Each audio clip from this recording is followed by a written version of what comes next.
Okay, joining us now, Florida Democratic Congressman Jared Moskowitz. Congressman, welcome to Fox News Sunday. Good morning, Shannon. How you doing?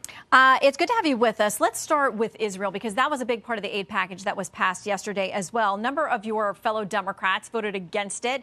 A joint statement saying this: Benjamin Netanyahu appears willing to sacrifice the hostages while inflicting extraordinary suffering on the people of Gaza. He's willing to expand this conflict to preserve his power. Most Americans do not want our government to write a blank check to further Prime Minister Netanyahu's war in Gaza. How do you answer those concerns? Well, listen, this war that's going on right now in Gaza is not about one man. It's about the survival of the state of Israel, right? When you have Iran launching ballistic missiles, 130 of them towards the state of Israel. Remember, ballistic missiles could carry a nuclear payload if Iran ever got nuclear weapons. People think that this is the first time Israel and Iran are at war, and those were the first attacks directly. But Iran's got proxies all over surrounding Israel, between the Houthis in Yemen, you had Hamas in Gaza, you have Hezbollah in Lebanon. And so this is really about Israel's survival. And as far as my colleagues on the left that voted against it, I would say the same thing to the 20 Republicans that voted against aid to Israel. Now is not the time to abandon our allies. Everyone is watching. Russia is watching. China is watching. Iran is watching. And in fact, the Russian foreign minister's statement when we passed this aid package wasn't just about Ukraine. The spokeswoman for the Russian foreign minister said, you know, the United States standing by its allies, Taiwan, Israel, and Ukraine. They put it together. And that's what we've known all the time. We've known these things are connected. We know Russia and China are trying to destabilize the country, trying to destabilize the world. And we have to make sure the United States stands for Western democracy. And so, look, it's no surprise to me that the left and the right found themselves. Usually when that happens, that means that the rest of Congress passed a pretty good bill. Well, one of the concerns some conservatives have is the $9 billion for aid that will flow into Gaza. The speaker says there are guardrails on it. He's confident that it's going to get to the right place. But the Defense for Democracies actually has some reporting on this, and they look into it and said, you know, there's video of the IDF has taken of Hamas taking these aid trucks as they come over. They say that Hamas is threatening people, some with death, if they help Israel distribute this aid. Are you confident that you can tell the American taxpayer that what we're spending and sending over there is not going to end up in the hands of terrorists?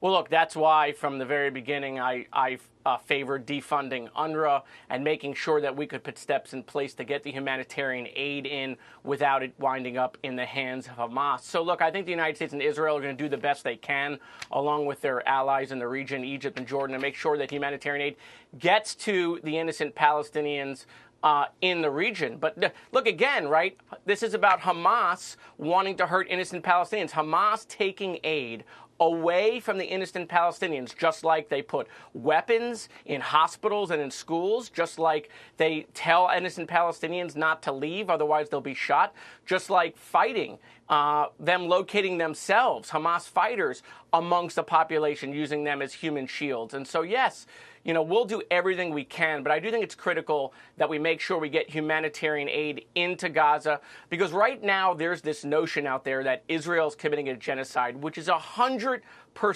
false. There's a genocide going on in Sudan, which we don't hear a lot about, but there is no genocide in Gaza. But we do need to make sure that we do prevent famine, and so that's why getting that aid in is critical.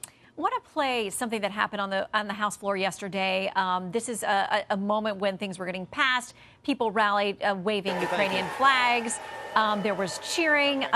Numerous times they were told this is against protocol. They couldn't be doing this. Congresswoman Marjorie Taylor Greene, who I know is sort of your maybe nemesis, the two of you at this point, she said that showed a sellout of America. Congress, folks in Congress waving the Ukrainian flag on the House of Representatives floor while doing nothing to secure the U.S. border. Your response? Well, I mean, listen, first of all, Marjorie Taylor Greene is not a serious person. She's not a serious legislator. Quite frankly, that's why I think the way we've been treating her now is she is Putin's special envoy to Congress. The idea that she would criticize anybody else that somehow we're not respecting America. The way you disrespect America is not by standing by our allies, not by strengthening us. What Marjorie Taylor Greene and what Thomas Massie and what Paul Gosar are trying to accomplish by removing the Speaker of the House in this very moment after October 7th would only embolden China. It would only embolden Russia.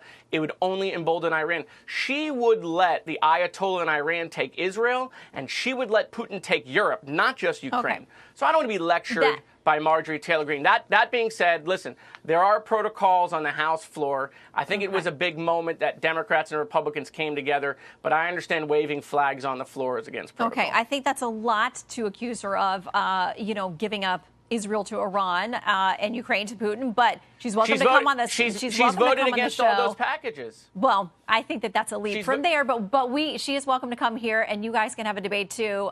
Congressman, we always appreciate your time. Appreciate it. Thank you. Thank you.